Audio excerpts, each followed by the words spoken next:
Cuarto desglose de resultados relacionados al estudio de comportamientos individuales y sociales sobre derechos de la niñez y formas de autoprotección contra la violencia en la niñez y adolescencia.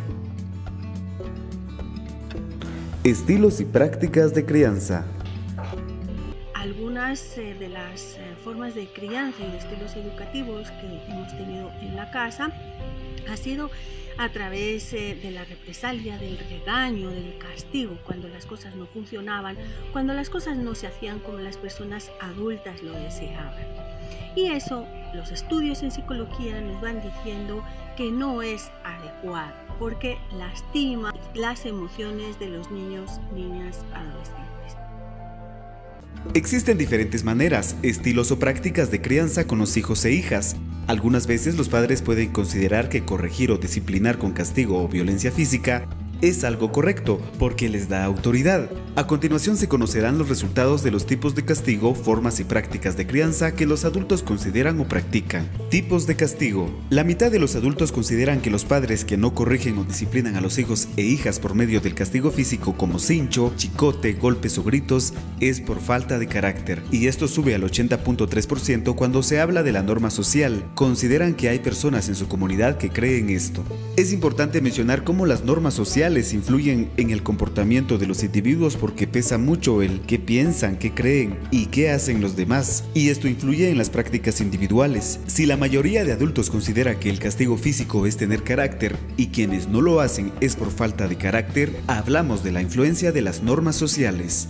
Crianza consecuente. Más de la mitad de los adultos, un 61.4%, indican tener una actitud de crianza consecuente, o sea que es una crianza sensata, coherente o razonable. Esto hay que compararlo con la respuesta de tipos de castigo. Además, la mayoría de adultos consideran correcto que los padres tienen el derecho de pensar y decidir por sus hijos, y la norma social aumenta al preguntar si hay personas en la comunidad que creen esto. Uniones tempranas. La mayoría de adultos consideran correcto que los padres tienen el derecho de pensar y decidir por sus hijos, un 77.2%, y aunque en menor porcentaje también hay adultos que consideran que los padres tienen el derecho de decidir con quién se casan o se unen los hijos o hijas, un 14.3%. La edad promedio en que los adultos consideran que deben de casarse o unirse sus hijos o hijas es a los 21 años y medio.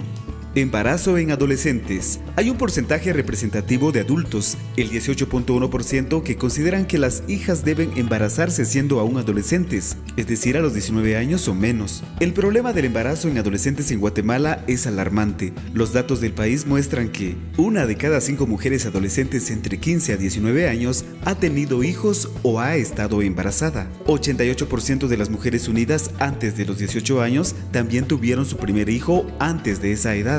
Para el 2017 ocurrieron 2.138 nacimientos en madres menores de 14 años. Esto significa una cosa, que se trató de violaciones sexuales según el Código Penal de Guatemala, artículo 173. En este sentido, ¿cómo lo podemos hacer?